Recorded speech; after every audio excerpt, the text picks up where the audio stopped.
Welcome back to the channel, everyone. This is some predictions for the SmackDown on Fox debut, which will be tomorrow night. I am here with Chris for the first time in a long time. Been a while. But we're going to go through everything that's announced so far for the SmackDown show, what we can really expect to see there.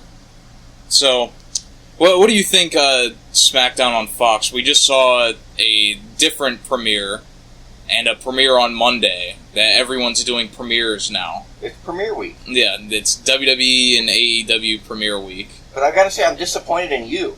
What's that? Because you started the show without saying, and we're back. Yeah, because better than ever. This isn't the podcast. I know, but I'm just disappointed because that's what I hear when we're together. Yeah, this is a YouTube clip. So just disappointed. With YouTube clips, we have to get straight to the point. Okay, straight to the point. So let's talk about the Total Divas debut on E! Wasn't bad. No.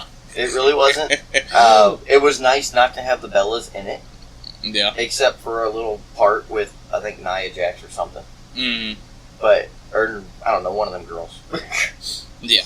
But Sonya was cool. Another premiere there. Yes, new season premiere. What season are they on? 9. Okay. Now let's get into SmackDown. What do you think we should see from SmackDown for it to be considered a success? Because that's easy. We're not going to see it. Fox is going to be expecting a lot. There's Legends announced. The Rock has been announced, which I'm sure is going to shift things in their favor. Yeah, for ratings and maybe ticket sales, but yeah, for one show. As far as the show itself, it's going to be a lot of talking segments. You think so? And a lot of promos. Oh yeah, look at all the legends that are going to have TV time. Let's see. There's 1, 2, 3, 4 matches announced so far. You'll be lucky if you get 5 matches, maybe 6. Yeah, we'll see. The Rock, I know, is announced. Yep. Austin, I think, was announced. I think so. We talked about the Bellas apparently teasing a return, even though they won't wrestle, because I know Nikki can't wrestle. That was actually confirmed on Total Divas, that they are retired. Both of them? Both of them are done with the ring. Okay. Well, there wouldn't be much point in Brie returning when Nikki can't wrestle. Exactly. But, there's no point in either one of them showing up Friday, because neither one of them are legends. They're really, they're not. That's subjective.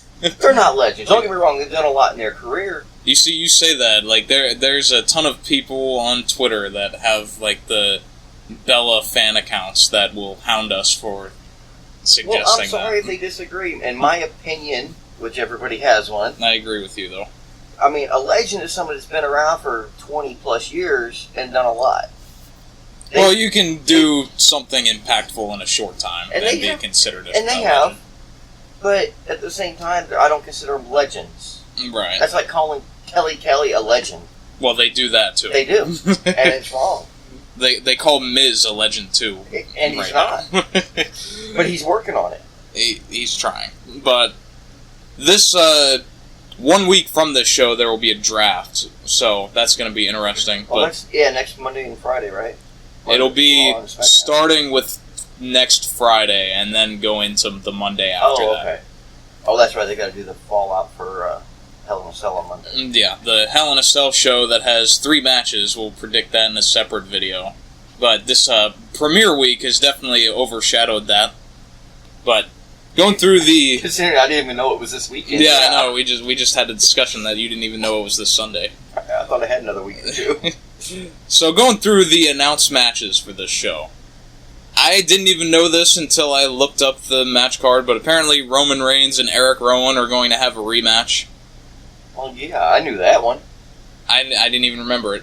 Was it announced on TV? Yeah. Okay, well, I must have just forgot then. Wow. So, the rematch from Clash of Champions, which Rowan won with the help of Harper. I am sure that this is going to be some sort of cop-out finish. Probably. I would assume.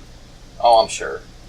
Whether Harper interferes or it turns into a melee with them and Bryan. What match is it? Because it's not just a normal match. Was it no DQ or in a cell? I thought it just said the singles match, but I didn't even look. I thought there was a stipulation behind it. Well, I'm sure it's not a cell match when Hell in a Cell is on Friday. Or not Friday, Sunday. Oh, I thought we were talking about Sunday. No, this is... we're talking about SmackDown. We just went over this. This is the SmackDown on Fox. Yeah. At the pay-per-view, it's Roman Reigns and Daniel Bryan against Eric Rowan and Harper. Okay. Then this will probably just be a normal singles match with, like you said, a cop-out finish. Yeah. I figure it'll be something like that. Yeah. It'll be where, the two of them are going to beat down Daniel Bryan, or beat down Reigns, and then Daniel Bryan's going to come out and help. Yeah, something like that. Or he's going to come out with Reigns and just be in his corner. Yeah. So then we also have Becky Lynch teaming with Charlotte to take on Sasha Banks and Bayley. We saw this same exact match, I think, on the go-home show to Clash of Champions, maybe. Because it was the same situation where they were both in title matches against each other. Except in this case, Charlotte isn't in a match against Bayley on Sunday. Correct. At least yet. And I don't like this because, well, one, it was only, 6 months ago that we went to WrestleMania and saw Charlotte lose to Becky and all the fallout that she had, all the bitching she did about losing. Wasn't that her? Her, Sasha, and Charlotte and Ronda. Yeah. But yeah, it just. But they've sort of told it that they're begrudgingly teaming together because they have two common enemies, which I'm fine with. I'm not. But I don't really like how they've portrayed Charlotte, that she's turning more into a babyface rather than... She sucks as a babyface. Yeah. She really does. I mean, I think she needs to... I'd rather see Bayley stay face and team with Becky than Charlotte team with Sasha. Yeah. Because Bayley's not a heel. She doesn't have the personality, I don't think. I think she's been doing really well with it. She's been okay, but she hasn't done much as a heel. Yeah, they haven't given her the chance to, but... She's only done like a half-ass turn. Right. And the promos that she does, I like the way they're portraying it, but they haven't gone far enough with it where Bayley still thinks that she is the hero and the role model to the kids. Like, I feel like it would be better if they played that up more, like maybe actually have Bayley like teaching lessons to children, like when she cheated to beat Charlotte Flair, the lesson is to win at all costs. Something. Or, instead of the inflatable man, have like some kind of inflatable heel. I was thinking she could just come out with a needle and just pop off. Or that'd be awesome. Yeah. Or change the graphics instead of the big smiley face with the ponytail. Yeah, they need to do something different. I mean, she doesn't even change her gear. You don't even know she's flipped. Yeah. Same with Sasha, really. I mean, the only thing she changed was her hair color. Yeah, and all the same outfits are the exact same, just different colors. Yeah, that sort of happens where somebody turns. It's not like they change everything about themselves, which they should. Isn't necessarily a bad thing, but there also needs to be some sort of contrast. Yeah, and like right now, I can see the contrast with Sasha. Yeah. But Bayley, I really can't. I see her on the fence. That could go either way. Now, with this match, the match they did, this exact same match, a couple weeks ago, probably 3 or 4 weeks ago on the Go Home to Clash of Champions. It was the week after Bayley turned heel, and then she got pinned in that match. Yeah. So, I don't know what they're going to use this finish for. Bayley is the champion. Sasha is challenging Becky. Becky is also a champion. So, commonly, it would make sense if Charlotte was the one to eat a pin. But... Or if Charlotte got the pin and pinned Bayley for a title to get a match at the Hell in a Cell. Yeah. That would make sense, too. That'd be the only way that either one of them could go into Hell in a Cell, and it would make sense. Yeah. If not, this could be another sort of cop-out finish. And I don't expect much from the matches tomorrow. Because I think it's going to be so filled with talking segments and backstage promos with all the people that the matches aren't going to be crap. Yeah. Well, we'll see. I mean, I hope I'm wrong. There definitely needs to be a balance of... because they're going to be trying to bring people in with The Rock and Stone Cold and all that, but they need to give them a reason to stay. So hopefully they're able to get that balance. And, I mean, Steve Austin, like, they should do, like, I said this on the Raw Reunion show, that they should have done something with him and Owens. Yeah, they should have. So, hopefully, I mean, Owens has his own stuff, but maybe they can do something. I mean, they're already portraying Owens as the new Stone Cold. Yeah. And you can go back, 3-4 months and see it. Yeah, as soon as he started using the stunner. Yeah, the stunner. Well, actually, that, and then when he did, like, his own version of the pipe bomb. Yeah. You know, all stuff from, like, Stone Cold would do. Yeah. And speaking of that, we have the Kevin Owens versus Shane McMahon ladder match. They've put legal documents in this briefcase, you see, Chris. Yeah. And whoever climbs up the ladder and retrieves them gets to fire the other, I suppose. I'm God willing Owens wins, but I think this is going to be the way to get Shane McMahon off TV. Yeah. Which really, I mean, they haven't had a way to do it legitly. Yes. And so this would be the way to actually get him off TV and, you know, just move on. Yeah, so the positive thing with this is that they put themselves in a situation to do just that. Yeah. The overwhelming negative of this whole build is that they have absolutely destroyed Kevin Owens. Oh, God, yes. And he'll get the big win here. Maybe he'll be able to recapture what he once had. But the last, how long's it been? 2 months? Oh. 2 months since SummerSlam, where Owens got the win over McMahon.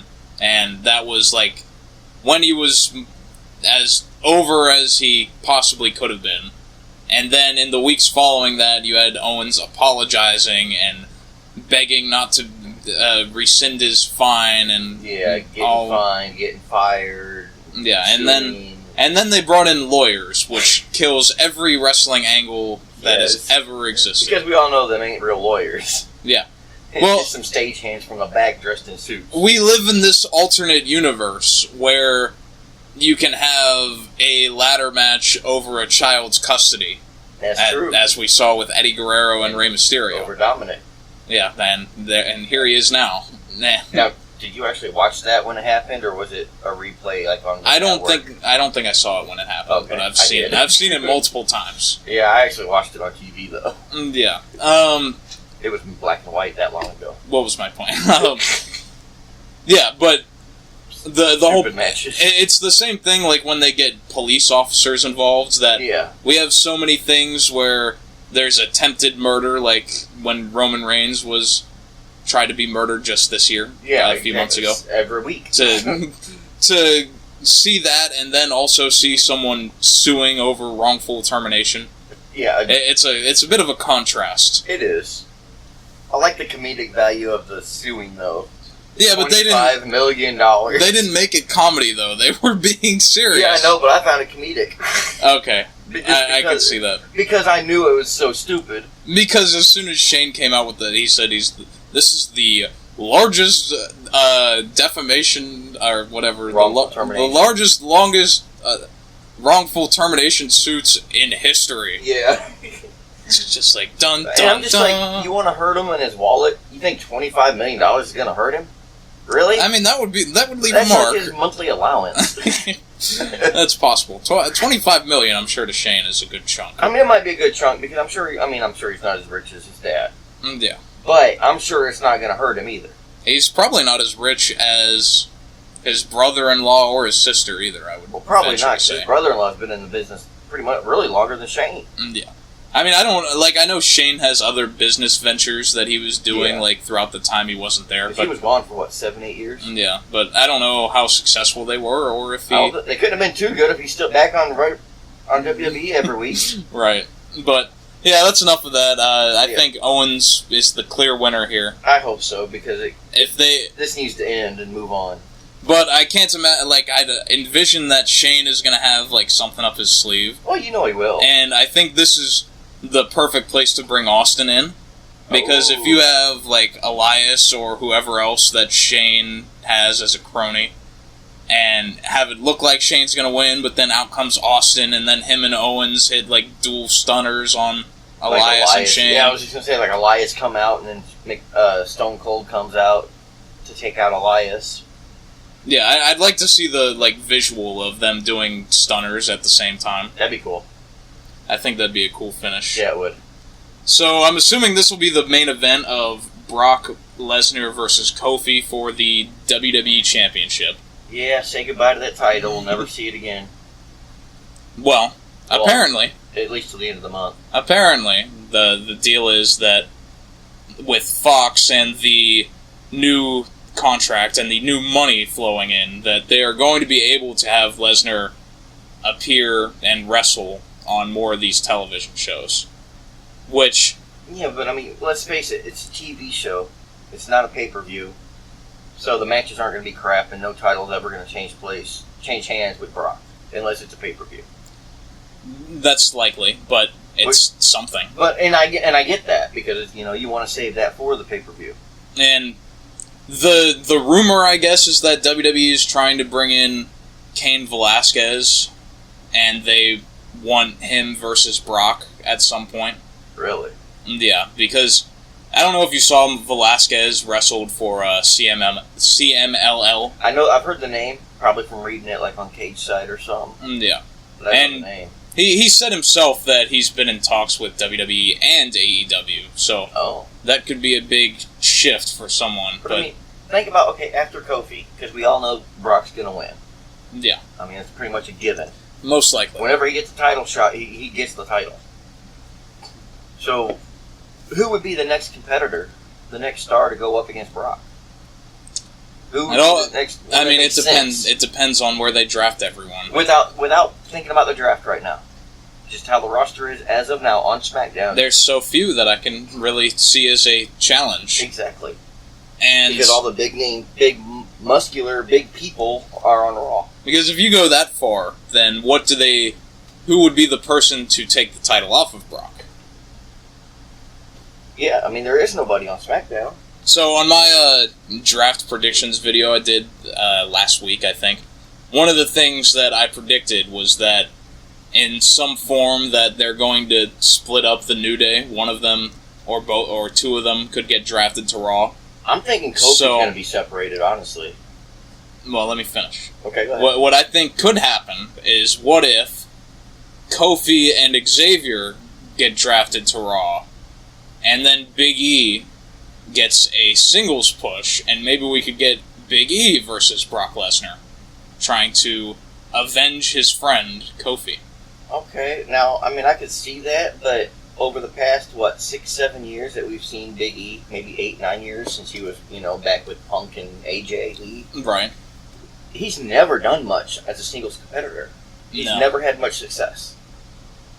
No, I think he was... He might have been Intercontinental Champion at one point. He was. I think he was. But, I mean, a man of his size... But that was back before he was with New Day and didn't show... Known. And didn't have any personality. Yeah. Oh, well, I'm sure he had personality, but he wasn't on screen. Yeah. So, I mean, I could see it, but they'd have to really work him up to challenge Brock. Yeah, they'd have to give him a lot of victories. And they do it sometimes where you get the serious Big E, which we see, in the one feud with the Usos and a few other segments. So, if you capitalize on that, I think you could definitely do it. If they show him all upset that Kofi and Xavier got drafted to Raw, and he gets all serious about, his singles career, then I could see it. Yeah. But they have to be careful how they do it. They can't. They have to get him away from being the character that he is. Yeah, there would have to be less comedy. But, I mean, Kofi's proven that you can kind of do both. I love Kofi, but we both know he only got the title because of the fans. Yeah. It had nothing to do with his talent or his skill or anything. It was the fans. They demanded it. Well, the fans demanded it because of his talent and skill. Well, yeah, I mean, but he didn't get it solely based on that. But, WWE didn't give him the opportunity because of that. Yeah. He got it because the fans wanted it, because the fans knew what he could do. Yeah, as far as more on the match between Brock and Kofi. So, for one, I hope that this isn't a squash. I think that this should have 20, 25 minutes, and maybe Brock kicks the hell out of Kofi, but Kofi makes the comeback, and you give him some hope, and then, like, one of the things, like, you see in a wrestling match a lot, especially in, like, a big sort of match like this, is, like, the point at the end where Kofi could realize that this is coming to an end and just have, like, that one last act of defiance, like maybe flips the bird to Lesnar or whatever, and then gets F5'd, and that's it. I could see something like that. Okay, I could see that. I mean, I could see Kofi doing that. I mean, it's not like he hasn't given somebody the finger before. That's right, I forgot about that. The Samoa Joe thing. Yeah. But Samoa Joe would be another good one to go up for the title. Yeah, but we've seen it, and I don't take Joe serious because he loses every time. They'd have to do something. They'd have to change him. He's just a jobber. Pretty much. He's a heavyweight jobber. Jobber to the stars. Yeah, literally. So, the other thing, though, and this is the glimmer of hope that Kofi could hold on to this title. Brock has the flu. On Monday, Brock Lesnar murdered Rey Mysterio and his son. Live on television. That is no doubt. Oh my god, I watched that. And I know it's wrestling, but that shit is... he threw Dominic around like crazy. If I was Rey Mysterio, I don't care what the script says, that would piss me off. Yeah, that's good because... And that's the other thing with it, is that a lot of the time when Brock does these beatdowns, like, people cheer or just get, like, a kick out of it. In this case, they were calling him an asshole. Yeah, they were not... I loved seeing that this actually got heat. It got major heat in the audience. So the glimmer of hope for Kofi is, what if Rey or Dominic Andor get involved in this match? Could we see a Dominic versus Brock Lesnar match? Well, I don't think so, because I believe his first match is supposed to be a tag team match with his dad. That's at least what they did the promo on. And not just the promo, I mean, I've seen it like on Cage Side a couple times. Mm-hmm. So, I mean, that's what is expected.